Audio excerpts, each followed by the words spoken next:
Chandamama Mahabharata Part 10. The burning of the Lakh Palace. The Pandavas, along with their mother, prepared to depart for Varnavta. Chariots yoked with horses stood ready for them. They offered salutations to Bhishma, Dhritarashtra, Vidura, Drona, Kripa, Bahlika, Somdatta, and other elders, received their blessings and set out with sorrowful faces. At that time, some courageous Brahmins followed the Pandavas, and without any fear of the king, spoke loudly, "Alas, how sinful is this blind king! What harm have the innocent Pandavas done to anyone? Does the kingdom ruled by their father not belong to them? How did Dharmaraja even agree to live like this? Why should we live in this sinful kingdom? We shall go wherever Dharmaraja goes." Hearing these words, Dharmaraja told them, "Sirs, Dhritarashtra is our great elder. We shall go wherever he commands us to go.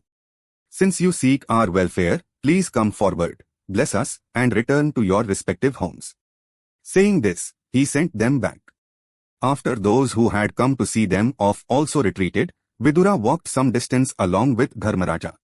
He secretly told him that a house of Lakh had been constructed and was ready for them.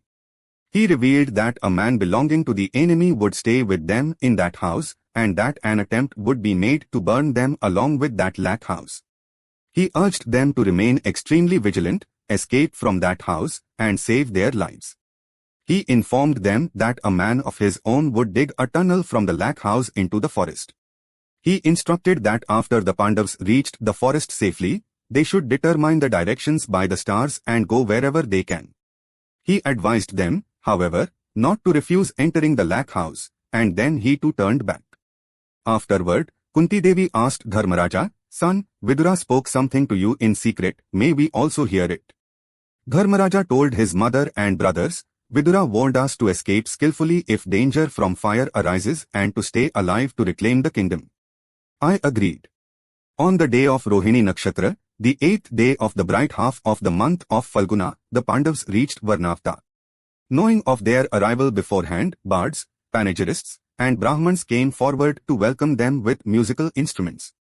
The entire town was decorated for them with festoons, flower patterns, and flower garlands. The Pandavas entered the city and visited the houses of Brahmins, Vaishyas, and Shudras there, giving gifts to everyone. Later, Purochana took them to the house arranged for them, and he himself arranged their food there. After they stayed there for 10 days, Purochana said to Dharmaraja, "Sir, please enter the house newly built for you," and described all the splendor of that house. Dharmaraja, who already knew the secret of that house, spoke to Purochana as if admiring its beauty and entered that house with his mother and brothers. Then Dharmaraja secretly told Bhima everything Vidura had said and remarked, "Bhimsena, smell the fragrance of this house, it will ignite in a moment if lit. This Purochana is the one appointed to burn us alive in this house. Therefore, we must be careful." Hearing those words, Bhima said, "In that case, let us not stay in this house at all. Let us go back to our first lodging. That is a great mistake. If we do not provide an opportunity to be burnt in this house, this Purochana will attempt to kill us in some other way. Making them believe that we were burnt along with this house, and escaping is the only strategy. To escape, it is necessary for us to know the forest paths well. Let us explore all the forest paths every day on the pretext of hunting," said Dharmaraja. Accordingly, the Pandavas hunted all day in the forest and remained vigilant throughout the night. In the meantime, Vidura summoned a man expert in digging tunnels in Hastinapura, told him everything necessary, gave him certain signs to be identified as his man, and sent him to the Pandavas in Varnavta. That man reached the Pandavas and said, "This wicked Purochana, sent by the wicked foursome, is going to set fire to this Lakh house on the coming night of Krishna Chaturdashi. Vidura cautioned you to dig a tunnel from the middle of this house into the woods outside the town to escape that night and go wherever you wish after emerging through it. I have come specifically to dig the tunnel." That man dug a hole from the middle of the house, covered its entrance very skillfully, and showed it to the Pandavas. The Pandavas acted as if they had no suspicion regarding the house they occupied or Purochana, who was appointed to burn it, and made Purochana believe them. Krishna Chaturdashi arrived. On that day, Kunti Devi offered a feast for the Brahmins and Brahman women of the town. Purochna had appointed a tribal woman and her children to serve the Pandavas. That tribal family used to bring forest fruits and assist Kunti Devi in every task. Since it was a festival day, that woman along with her 5 sons drank heavily and slept in that house for the night. At midnight, Bhima went and set fire to the entrance of the room where Purochna slept, sent his mother and brothers through the tunnel, set fire to the 4 corners of the house, and he too entered the hole, telling the tunnel digger that they were safe. Everyone reached the forest through the tunnel path. While they were traveling through the forest path, Kunti could not walk. Bhima lifted her onto his shoulders. He also had to hold and lead the others. In this manner, they travelled through the forest path in pitch darkness and reached the river Ganga. A boat was ready there to ferry them across the Ganga. Vidura himself had arranged that boat. Based on the words spoken by the boatman, it was confirmed that he was Vidura's man. The Pandavas, along with their mother, boarded his boat and crossed the Ganga. The boatman grasped the coded words spoken by the Pandavas and rowed the boat toward Hastinapura to deliver them to Vidura. A part of the night still remained. The Pandavas determined the directions by the stars and began walking south. After going some distance, everyone except Bhima was unable to take even a single step. There was no sleep in their eyes, and it was a walk through a forest path without any visible path. Seeing everyone collapsing, Bhima lifted all of them at once, walked some distance, set them down in one place, and sat there. After a while, Kunti said to Bhima, "Son, I feel as if life is leaving me due to thirst." Bhima again lifted everyone, took them under a banyan tree, set them down, and said, "All of you lie down right here. I will go and bring water for all of you," and set out. After going some distance, he heard the chirping of water birds. Going in that direction, he saw a pond. Bhima bathed in it, took the water required for his mother and the others, and by the time he returned, he found everyone in a deep sleep.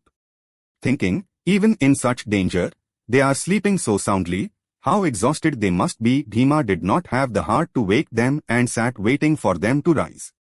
There in Varnavta, the news that the house where the Pandavas stayed had burnt down became known to the whole town.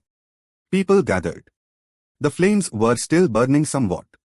The man who dug the tunnel, acting like someone extinguishing the fire, pushed the ash here and there and very skillfully covered the mouth of the tunnel. The coats of Purochna, the coats of the tribal woman, and the corpses of her 5 sons were burnt beyond recognition. People thought that the Pandavas along with Kunti and Purochna who was with them had perished in that house. This news reached Hastinapura. Upon hearing that Kunti and the Pandavas had burnt along with the house, Dhritarashtra was heartbroken and fainted. Vidura also shed false tears along with everyone else. There, in the forest where the Pandavas were sleeping exhausted, lived a demon named Hidimba. He had a black, extremely powerful body, yellow eyes, a terrifying appearance, a large hanging belly, and pointed red mustaches. He was a man-eater. Burning with hunger, Hidimba was wandering through the forest for food and climbed a maddi tree. Sitting on it, as he shook his hair, scratched his head, yawned loudly, and looked around, he saw some humans lying under a banyan tree in the distance. Hidimba called his sister Hidimba and said, "Sister, after a long time, human meat is found. You go, kill however many are there under that banyan tree and bring them. We shall eat to our heart's content and dance."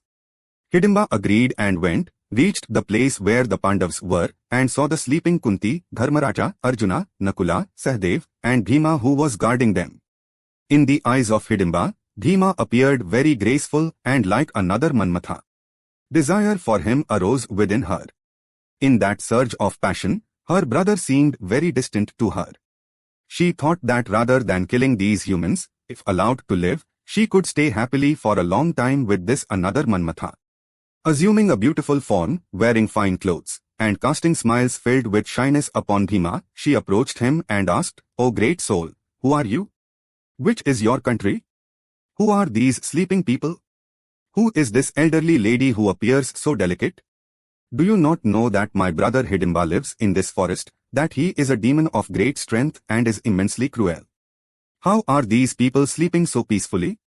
My brother sent me to kill all of you and bring you as food.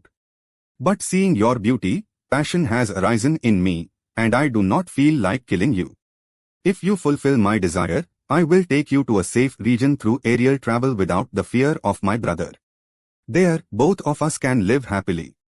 Do not reject my request. Chandamama Mahabharata, Part 10 complete. For now, Swasti.